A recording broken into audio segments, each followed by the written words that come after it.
challenges facing Yemeni American organizations, and he's here as president of the National Association of Yemeni Americans. Please take the stage. Thank you very much.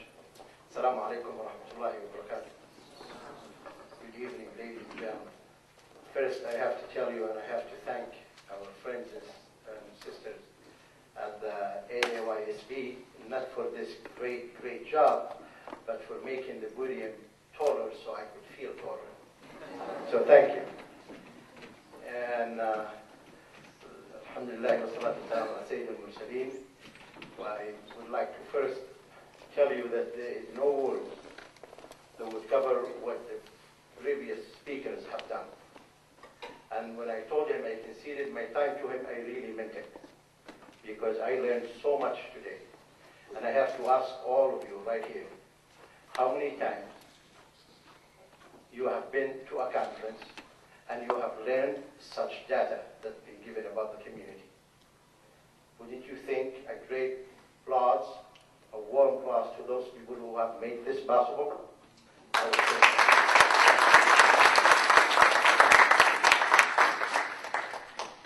This is a great offer, and I think it's not the beginning, but it is a continuation of what this great organization and other organizations are doing. And I'm only going to go into the heart of the issues. How come we have not had such organizations before? Where are we? And I will tell you, looking at the history and the background of the Yemeni immigration to the United States, it's a great story. Our immigration to the United States was by default, not by planning. This is one. Two, those who have came here before us have done such a great job, and I would like us to stop saying that our parents did not speak any English, our parents did this. I think our parents did such a great job in the last 50 years, and you are all here as evidence to the great job your parents have done. And I think if it wasn't for them, we wouldn't be here. They faced a lot of challenges. How was the organizations 25 years ago, 30 years ago? They were organizations for the community to gather, come back from the sea, take a break from the store, and go and meet friends and have coffee and play cards. They didn't need no English, they didn't need anything to do. They would just be happy to go and hear about the village and the country and what happened when new people come. They take them into their arms and they try to find them a job. And that was great. That was what was needed for them at that time. And when we try to discuss the challenges facing the organizations, I don't want us to sound so negative that, where are the organizations? The organizations did their job. Thank you to them. There was awareness. They taught Arabic, they taught Quran to those of you who was 4th and 5th and 6th grade at the time, and that was all they can do. Now, questions ought to come to us. What is it? What can we do?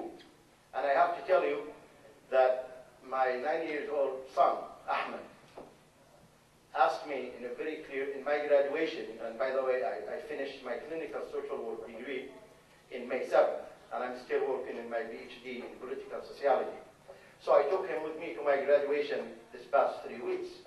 And he asked me in the car, and I was so happy and just finished my graduation. And he was, so Baba, what are you going to do when you grow up? And I said, what do you mean, Baba? I have a job. He said, well, then why do you go to school?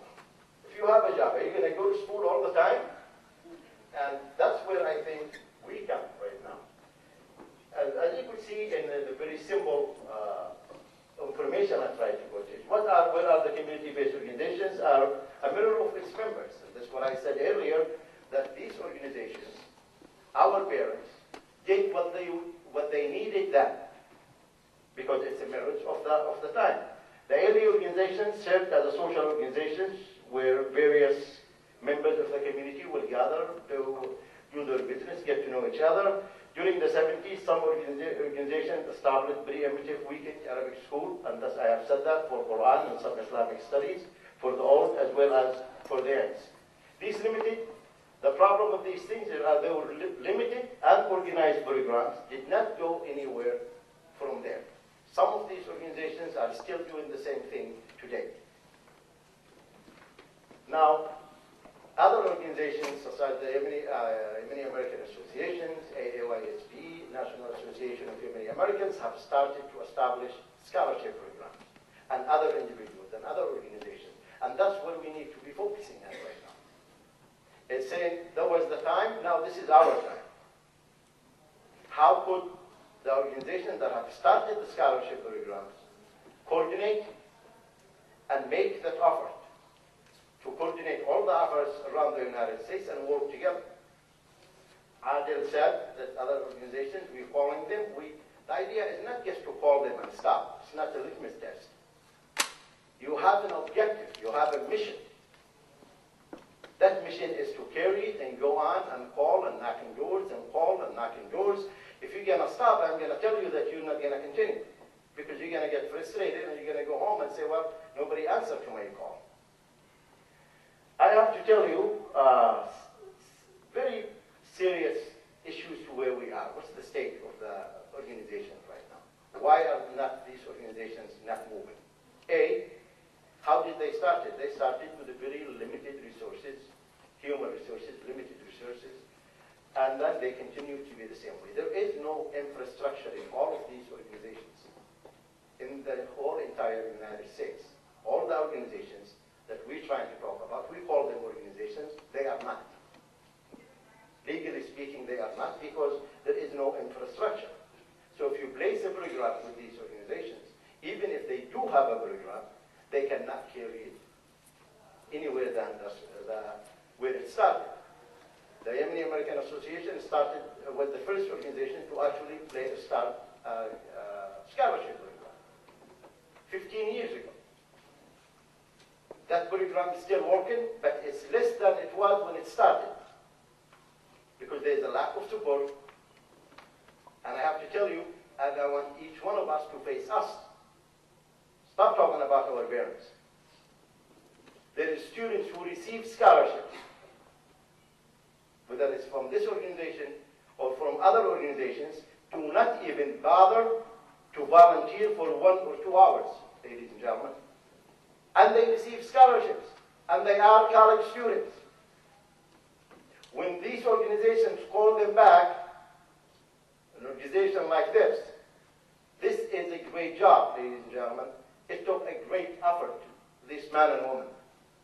Us sitting here, watching this, smiling, happy, saying, wow, this is great, we really have advanced. It took about 5 or 10 young men and women to make this great job. It is extremely difficult to do.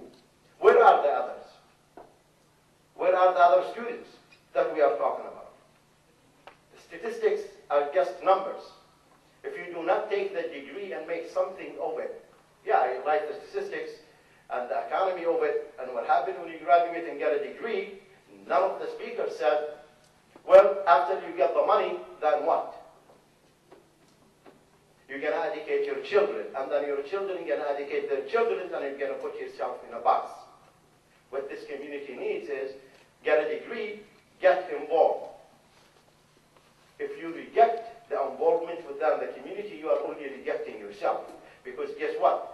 That parent of yours who did not speak Arabic well or did not speak English well is the same person who stood with you all night. Your mom was cooking for you, giving you tea so you could stay up and read. If you are ashamed of them, you are ashamed of yourself. Therefore, I honestly do not need your degree. Others say, well, the organizations have so many politics in them and I don't really want to do anything with them. There's nothing wrong with politics. We're a human being. Don't use this as an excuse. If you have a program, go to these organizations. They are available, go to them. Educate them.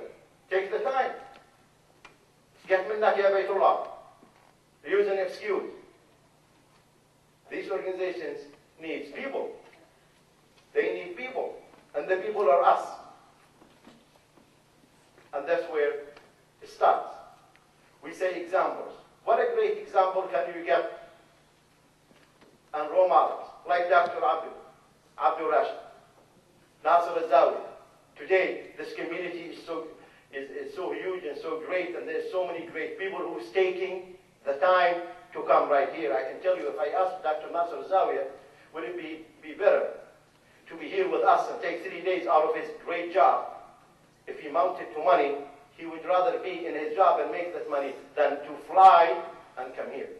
These are the leaders and the model we need to follow. And we need to stop saying, well, we need role models. As if this role model is going to come from the moon, and we forget to ask ourselves. I like what Mr. Shami said when he got up and he spoke about himself. You are the leader. You are the role model for yourself. Stop asking others to be your role models. You made it. Your role model is your father, that with his simple education, simple economic needs, have made you go to school and graduate. That's your role model, right there. Now, be a role model for somebody else. What does the Yemeni American organizations need right now? We need infrastructure. A few of the speakers mentioned the programs, the statistics, the assessment needs. Do you know that there is no Yemeni organization in this country that has any statistics of any kind? When I did my master's degree, I lacked the simple information of the date of our migration. When did we first come to this country? We couldn't get that information. And look what happened today. All the information we got. I summarized by saying we need to stop blaming others. We need to stop crying. And whenever any of us did something, thinks that I did everything, now I don't care, it's for other people to come and get it. We're going to leave this conference, and then I bet you that everybody is tired and we're not going to do anything. Tell you hardcore statistics.